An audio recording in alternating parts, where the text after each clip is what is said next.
Hello, everybody. You know, it's a proven fact. If we want to learn something or learn how to do something, well, we read about it, or we ask about it, or we watch somebody do it. So that's what this little video clip is all about. Has this ever happened to you? Okay, boy.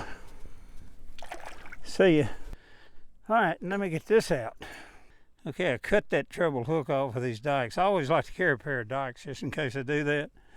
And I just cut that hook off as a starting point. Just clipped it off here. Now I'm through with that temporarily. And now I always carry hydrogen peroxide and pour that on that. And that'll take the infection out and hopefully the soreness. And then get me a little wipe.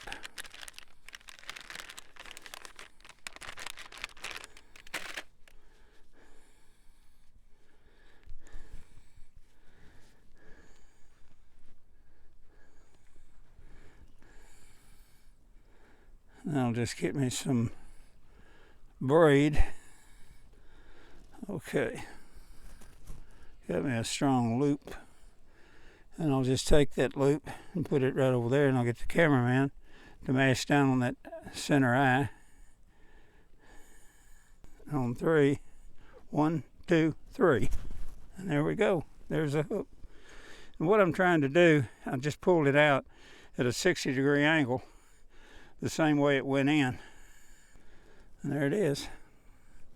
Now, I'll take that peroxide and pour it right back over that. Let me show you that again with these diagrams. I've done it, I've seen it done time and time again, and most times you can remove it in an easy, quick, painless way without even leaving the lake. First thing, cut a 2-foot section of heavy mono or braided line and tie the ends together and double it if it's not strong enough. Place the line in the bend or the throat of the hook. Now have someone press or hold down firmly on the eye of the hook. Hold the double line parallel to your skin. Next, with your other hand, make one firm, forceful motion jerk, and the hook will pop out in the exact reverse direction of how it went in. Now, when it comes to cleaning the remaining small wound, what you want to do is take some peroxide. That'll take most of the soreness away, and it'll kill all the germs. Now, add a little first aid ointment, put a Band-Aid on it, and you're ready to go fishing. And yes, it will even work with a treble hook. You want to first remove it from the lure by cutting the split ring. This is why it's always smart to carry a small pair of side cutting pliers in your tackle box. There's another that wants to stay under the boat.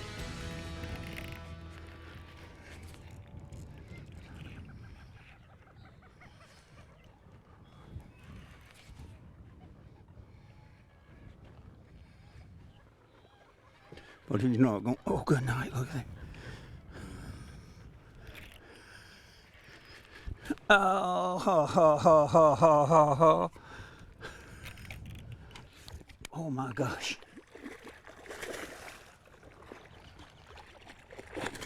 Woo! I knew he was good when he came up on that other side.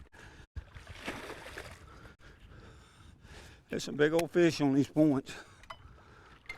Look at that big gutted thing. Whoppo!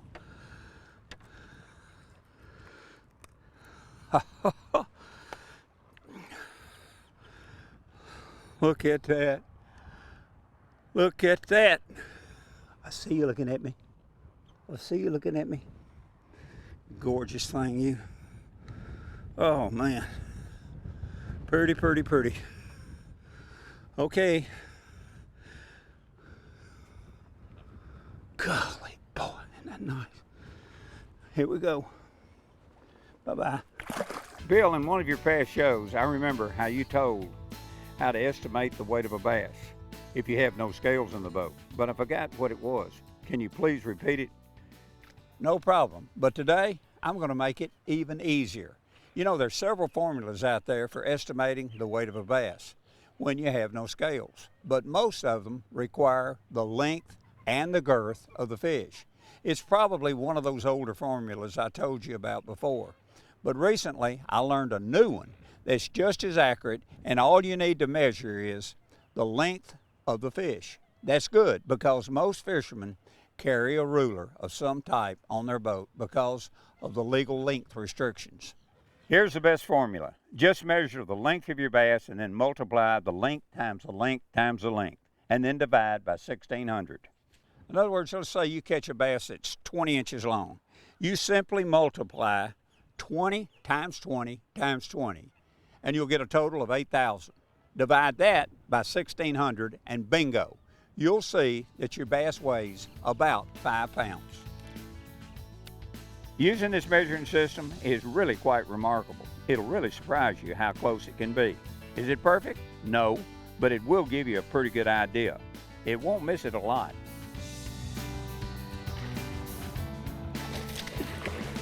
Whoa, big boy.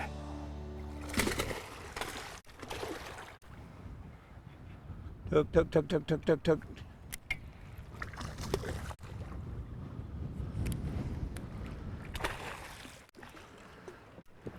Coming back here. Come up here, darling. There we go. Whoa, you bit me. Got another question here. Can you explain here, what do you mean by establishing a rhythm when you're topwater fishing? Well, it's the rhythm in the topwater bait that attracts bass. How you retrieve this bait determines the rhythm, and it can make the difference in your success or your failure. Rhythm is determined by the length of the jerk or pull and the length of the pause. It's amplified by how loud or how quiet the bait is on the water. Once you find the rhythm that works at a given time, follow it. Rhythms can change frequently during the day or from one location to another. This is caused by water temperature changes, weather factors, and even the amount of wind on the water. There's simply no doubt about it. It's the rhythm in a topwater bait that attracts bass. Do fish feel pain? According to Dr. James Rose, a professor in the Department of Psychology, Zoology, and Physiology at the University of Wyoming, if the cortex of the human brain is damaged or becomes dysfunctional, we lose our awareness of sensation. If the cerebral hemisphere of a fish is destroyed, the fish's behavior is quite normal because it's a brainstem-dominated organism. So the answer to the question is a simple no. Fish do not feel pain as humans do. Where's it? No, nobody knows. Whoa, that's a strong baby right there. Look at that fish go. Oh, he's a horse. Come here, you pretty thing. He hit that bait right at the boat. Right under the boat. All right, don't bulldog it. Is there any advantages to raising your outboard engine on your transom or transom mount? When you elevate your outboard on your boat's transom mount, or jack plate, it raises the lower unit on your outboard in relation to the boat's running pad. This reduces the lower unit resistance in the water, so speed is increased. Too much engine height, however, will cause the prop to lose its grip. Your engine will over-rev.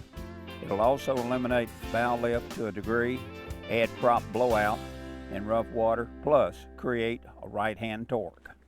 Okay, now here's one I can really relate to. Bill, like you, I make my living outdoors and depend on accurate forecast. What's the deal with weathermen? Talk about job security. It seems like they can afford to be wrong at least 50% of the time. It seems these days they're missing the forecast a whole lot. You'd think with all their bragging on technology that a higher degree of accuracy would be available, but it just ain't the case.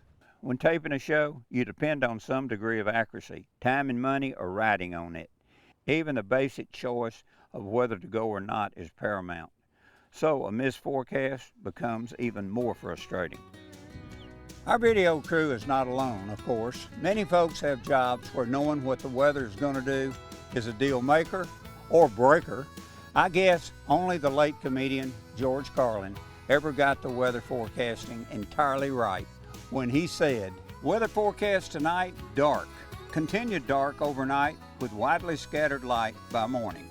So until next time, catch one from me and ride the storm out. That is, if there's really going to be one. Thanks for tuning in, and we'll catch you next time.